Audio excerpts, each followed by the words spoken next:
এটা একটা সময়ের কথা। ভারতের একটি রাজ্য ছিল পন্ডিচেরি। ওখানকার লোকেরা ছিল সাহসী এবং পরিশ্রমী। এই রাজ্যের একটি গরিব দরিদ্র কৃষক ছিল রামু। রামু আর তার পরিবার কোনো রকমে চাষবাস করে সংসার চালাতো। রামু তার নিজের জমিতে অনেক পরিশ্রম করে চাষ করত।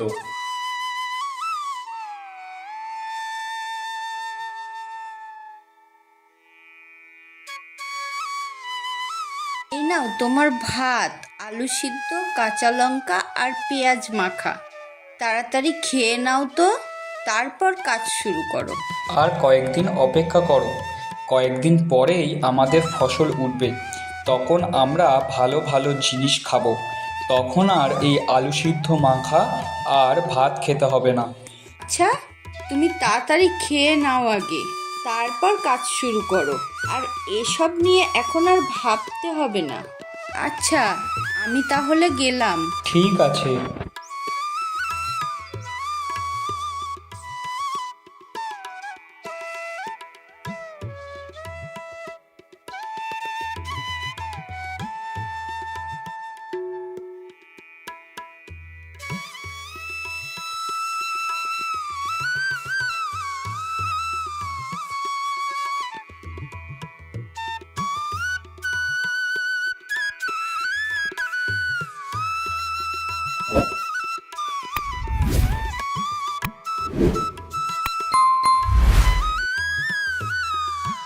রামু, এবার তোর জমিতে দেখলাম বেশ ভালোই ফসল হয়েছে। এই বছর ওই ফসল বিক্রি করে তোর বেশ ভালোই চলে যাবে। সবই তোমাদের আর উপরওয়ালার ইচ্ছা।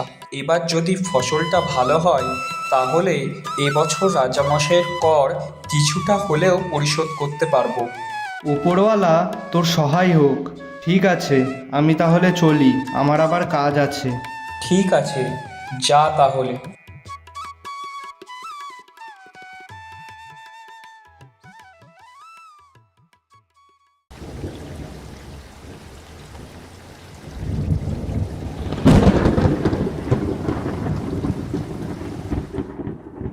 আমাদের ফসলটা যে কি হবে গিন্নি, কি জানি, যা জোরে বৃষ্টি শুরু হয়েছে।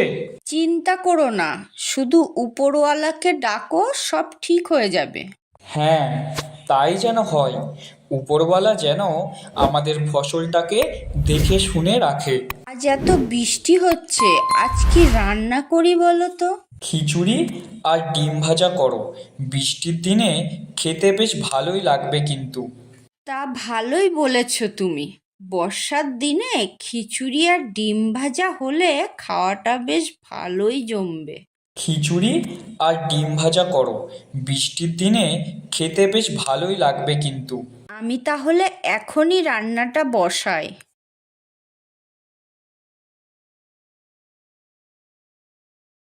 হায় হায়, এ কি হলো আমার! কাল সারা রাত দেখছি ভালোই বৃষ্টি হয়েছে, কি জানি আমার ফসলটার যে কি অবস্থা। বলি, একবার গিয়েই দেখো না। হ্যাঁ হ্যাঁ গিন্নি, আমি যাই, দেখে আসি ফসলের কি অবস্থা।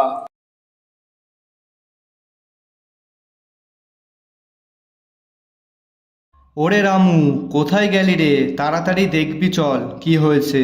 কি হয়েছে? তোর সব ফসলই যে জলে ডুবে গেছে। এখনই যদি জল না বার করে দিস তাহলে যে সব ফসলই নষ্ট হয়ে যাবে।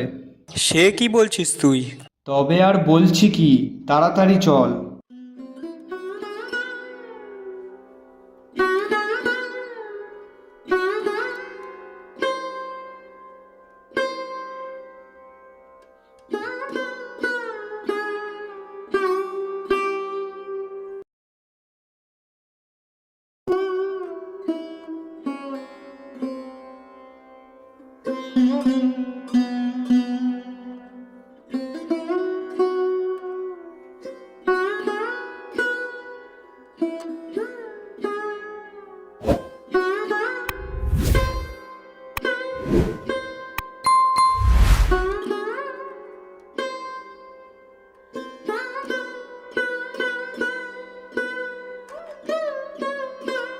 কি গো, তুমি এখনো মন খারাপ করে বসে থাকবে?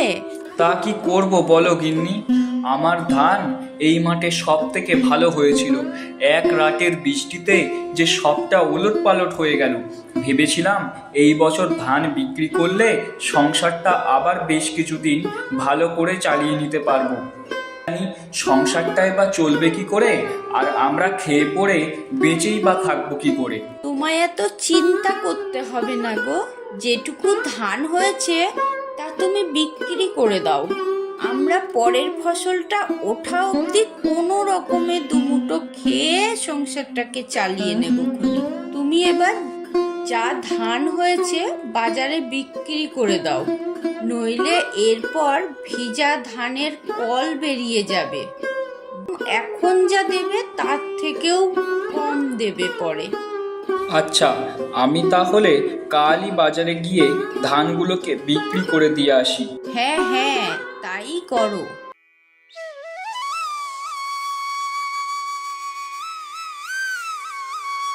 আরে রামু, তুই কোথায় যাচ্ছিস? আর তোর ফসলেরই বা কি হয়েছিল? কি আর হবে, এই গরুর গাড়িতে যা ধান দেখছো, অনেক কষ্টে এইটুকু ফসল বাঁচিয়েছি, তাই বিক্রি করতে যাচ্ছি। বলিস কি, বাকি সব ফসল তাহলে নষ্ট হয়ে গেছে? হ্যাঁ রে, কিভাবে যে এবার সংসার চালাবো আর দুমুঠো ভাত জোগাড় করব কিছুই বুঝতে পারছি না। আচ্ছা, তুই এখন তাড়াতাড়ি বাজারে ধানগুলোকে বিক্রি করে আয়, তারপর দেখা যাবে কি করা যায়। হ্যাঁ, আমি যাই, নইলে আবার দেরি হয়ে যাবে।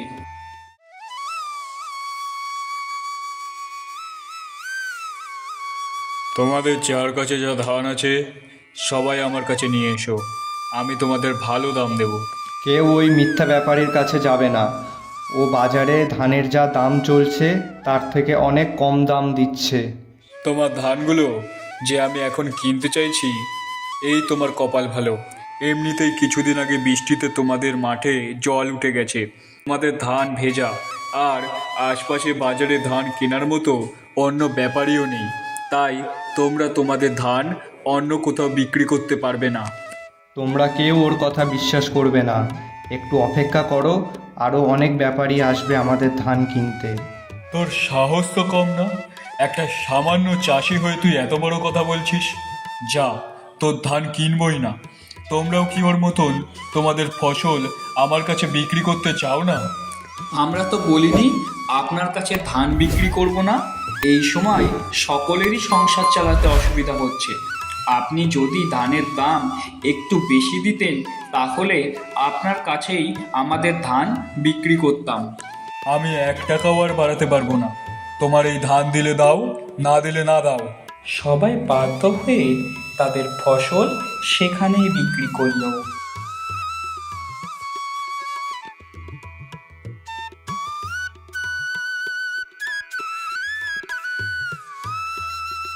কি গো, বাজারে গিয়ে ধান বিক্রি করতে পেরেছো?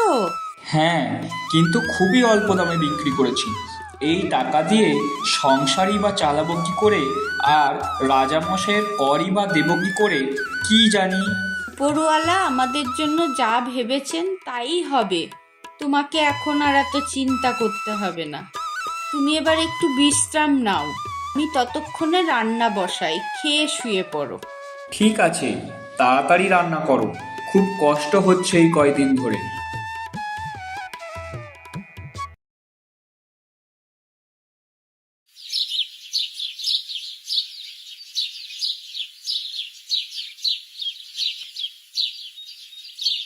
কি যে করব কিছুই বুঝতে পারছি না। কেন গো, কি হলো আবার? ভেবেছিলাম ধান বিক্রি করে রাজামশাইয়ের করটা কিছুটা হলেও পরিশোধ করে রাখবো, কিন্তু কিছু তো করতেই পারছি না। তুমি না হয় একবার জমিদারের কাছে যাও, গিয়ে দেখো উনি কি বলে। তা আমি একবার জমিদার বাবুকে জানিয়েই দেখি, জমিদার বাবু কি বলে। হ্যাঁ, একবার যাও, গিয়ে জানিয়েই দেখো উনি কি বলে।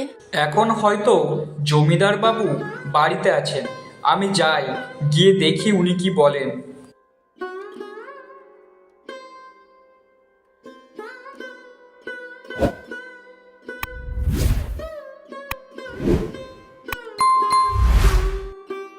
মা, আমার খুব খিদে পেয়েছে।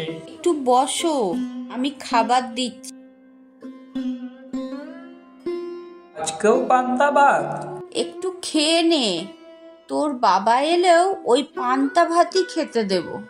বাবা কোথায় গেল মা? তোর বাবা জমিদার বাবুর কাছে গেছে। এই বছরের কর যে এখনো দিতে পারিনি, কি আছে কপালে কি জানি। কেন মা? কেন আবার, উপরওয়ালাও আমাদের থেকে মুখ ফিরিয়ে নিয়েছে। বৃষ্টি হওয়ায় সব ধান নষ্ট হয়ে গেছে। তার উপর সেই কবে নাকি চাষ করার জন্য ধান নিয়েছে, টাকাও নাকি এখনো শোধ দিতে হবে।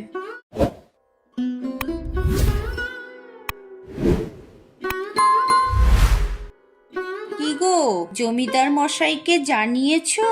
কি বললো জমিদার মশাই? সবই আমার কপাল, বুঝলে। এবার মনে হয় ভিটে বাড়ির সাথে সাথে জমি জায়গাগুলোও যাবে। তাহলে কি হবে এখন?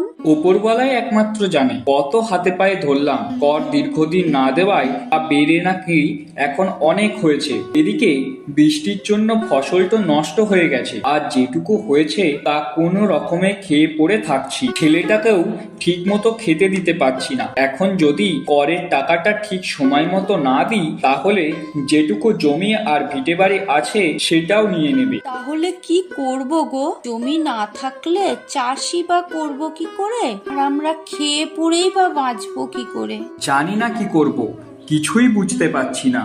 আমাদের এই দুঃখের কথা একবার মহারাজকে জানালে কি হয়? মহারাজেরই আদেশ, যারা কর না দেবেন তাদের জমি আর ভিটে বাড়ি সবটা দখল করে নেওয়ার। আমাদের মতো মানুষের সাথে তো আর মহারাজ দেখা করবেন না।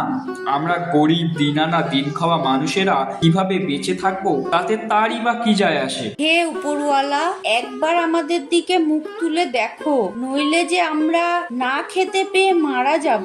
সবই আমাদের কপাল।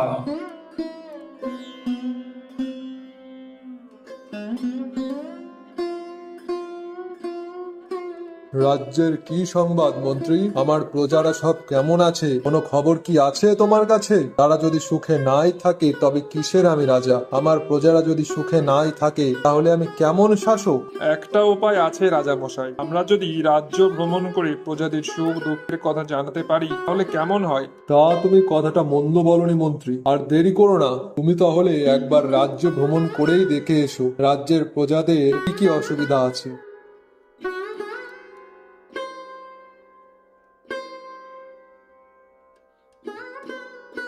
আজ কতদিন পর প্রাসাদ থেকে রাজামশাইয়ের কথা মতো ঘুরতে বেরিয়েছি। ঘুরতে বেশ ভালোই লাগছে, কিন্তু শুধু ঘুরলেই তো হবে না। রাজ্যের প্রজাদের সুখ দুঃখ বুঝতে গেলে তাদের কাছে থাকতে হয়, তাদের সমস্যাকে কাটানোর চেষ্টাও করতে হয়। মহারাজের এই বুদ্ধিকে আমি সমর্থন করি। আমিও চেষ্টা করব মহারাজের মতন তাদের পাশে থেকে উপকার করতে। যাই, সামনের গ্রামটায় গিয়ে দেখি কোথায় যদি একটু থাকার ব্যবস্থা করা যায়।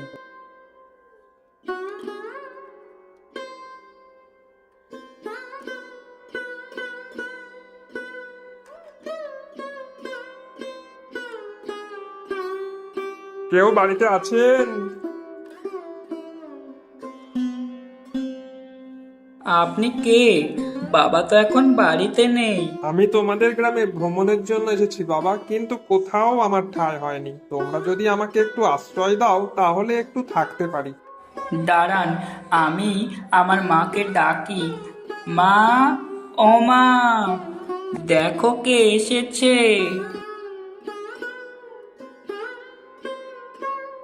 আপনি কে? আপনাকে তো ঠিক চিনলাম না। আমি এই গ্রামে ভ্রমণের জন্য এসেছি। যদি আপনারা আমায় আশ্রয় দেন তাহলে আমি এখানে আজকের দিনটা অন্তত কাটাতে পারি। আসুন আসুন। অনেক ধন্যবাদ আপনাকে আমার মতো একজন অচেনা মানুষকে আশ্রয় দেওয়ার জন্য। এরকম বলবেন না, এটা তো আমার কর্তব্য। কিন্তু আমরা বড়ই গরিব, আমাদের নিজেদেরই কোনো রকমে দুমুঠো খেয়ে সংসারটুকু চলে। আপনাদের কিন্তু আমি যথাযথ আপ্যায়ন করতে পারবো না, তবে আমি আমার সাধ্য মতো চেষ্টা করব।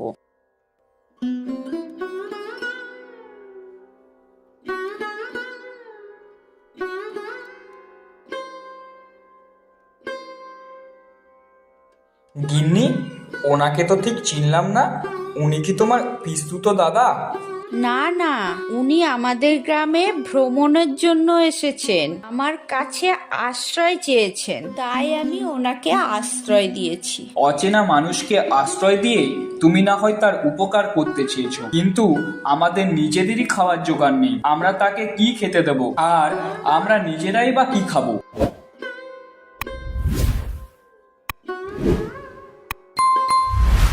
এই আপনি কি বলছেন দাদা? আপনারা যেটুকু খাবার খান আমাকেও সেইটুকুই দেবেন।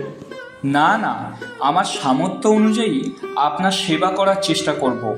আপনি অনেক দূর থেকে এসেছেন, আপনি বিশ্রাম করুন, আমি দেখি গিন্নির রান্না হলো কি। আচ্ছা, আপনাদের গ্রামে কি কোনো গুরুকুল নেই? ছিল তো, রাজামশাই নাকি জমিদারের লোকেদের দিয়ে গুরুকুল কবেই উচ্ছেদ করে দিয়েছে। ও, তা আপনাদের এখানে কোনো লোকজন চাষবাস করে না? করে, কিন্তু যেটুকু চাষ করে তার বেশিরভাগটাই রাজামশাইয়ের ভাগ দিতে চলে যায়। আর অনেকেই আবার চাষ করার জন্য কর নিয়েছে, সেই করও পরিশোধ করতে পারে না। এখন রাজামশাই আদেশ দিয়েছেন, আমরা যদি কর পরিশোধ না করতে পারি তাহলে আমাদের জমি বাড়ি সবটা কেড়ে নেবে। রাজামশাই যদি আমাদের জমি কেড়ে নেন তাহলে আমাদের যে না খেয়ে থাকতে হবে, ছেলেটার পড়াশোনাও করা হবে না। আচ্ছা, কাল তাহলে একবার জমিদার মশাইয়ের কাছে চলুন, ওনার সাথে কথা বলে দেখব যদি আপনাদের পাশে দাঁড়াতে পারি। আপনি বাইরের একজন লোক হয়ে? না না, আপনার ওখানে যেতে হবে না, যদি আপনার কোনো ক্ষতি করে। আমি আগে একবার ওনার সঙ্গে কথা বলে তো দেখি, তারপর না হয় দেখা যাবে। আচ্ছা, আমাকে একবার আপনাদের গ্রাম ঘুরতে নিয়ে যাবেন? আপনি ঘুরতে যাবেন? ঠিক আছে, তাই নিয়ে যাব। আমার ছেলে আপনাকে ঘুরতে নিয়ে যাবে।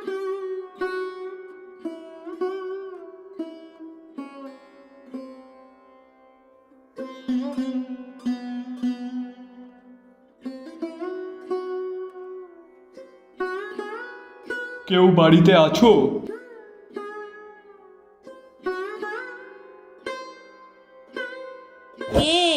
কি হয়েছে? জমিদার তোমাদের জমি তোমাদের কাছ থেকে দখল নিতে বলেছে। না না, আমাদের জমি আপনারা দখল নেবেন না।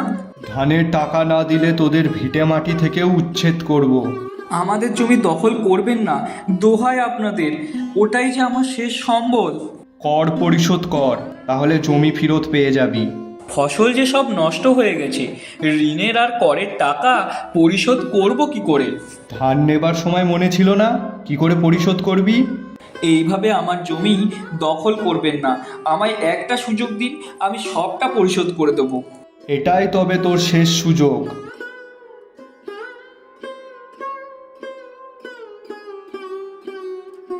কি হয়েছে? আপনারা এরকম ভাবে বসে আছেন কেন? চলুন, এখনই আমরা জমিদারের কাছে যাব, দেখি উনি কি করে আপনাদের জমি কেড়ে নেয়।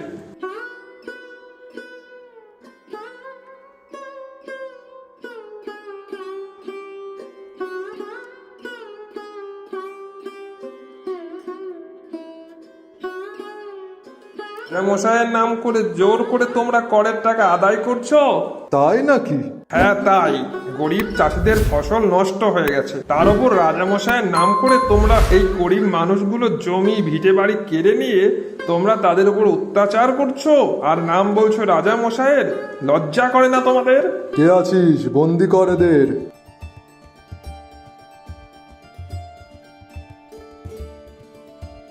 খবরদার, ওর গায়ে হাত দেবে না। এ কি? কে আপনি? আমি কে তা তুমি এখনই জানতে পারবে। মহারাজ, আপনি শান্ত হন। এত বড় সাহস আমার মহামন্ত্রীকে বেঁধে রাখার আদেশ দেয়? আপনি মহারাজ? হ্যাঁ, উনিই এই রাজ্যের রাজামশাই। রাজামশাই, আপনি শান্ত হন। আমায় ক্ষমা করে দিন রাজামশাই, আর কখনো এরকম ভুল হবে না। মন্ত্রী, এখনই একে জমিদারের পদ থেকে বাতিল করা হোক। যে সকল মানুষেরা ফসল নষ্ট হয়েছে তাদের 5 বছরের কর মুকুব করা হোক। মহারাজ, সত্যিই আপনার কোনো তুলনা হয় না। মহারাজের জয় হোক।